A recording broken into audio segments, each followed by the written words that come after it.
नमस्ते, मी Snehal गारपणकर. SP9 मराठीमध्ये आपलं पुन्हा एकदा स्वागत. तर पाहूयात आजची विशेष बातमी. महिलांच्या सक्षमीकरणासाठी आणि राजकीय सहभागासाठी आरक्षणाची मागणी अधिक तीव्र होत असताना मुंबईत जन आक्रोश महिला पदयात्रा उत्साहात पार पडली. तर पाहूयात आजची सविस्तर बातमी. वरळी येथील जांभोरी मैदान ते NSCI डोम या मार्गावर काढण्यात आलेल्या या पदयात्रेत हजारो महिलांनी मोठ्या संख्येने सहभाग नोंदवला. नारी शक्ती वंदन अधिनियम या विधेयकाच्या पार्श्वभूमीवर ही पदयात्रा आयोजित करण्यात आली होती. या अधिनियमाला विरोध करणाऱ्या काँग्रेस व त्यांच्या सहयोगी पक्षाच्या भूमिकेविरोधात सहभागी महिलांनी जोरदार घोषणाबाजी करत निषेध व्यक्त केला.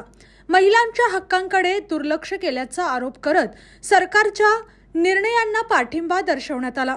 पदयात्रेत सहभागी महिलांना योग्य प्रतिनिधित्व मिळालेच पाहिजे असा ठाम निर्धार व्यक्त केला.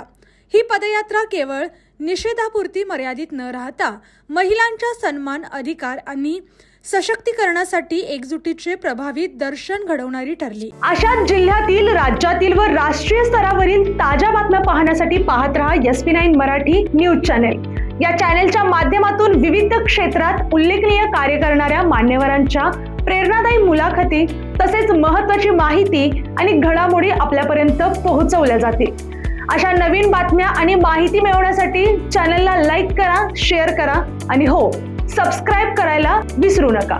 पाहत रहा SP9 Marathi, your time your news. धन्यवाद.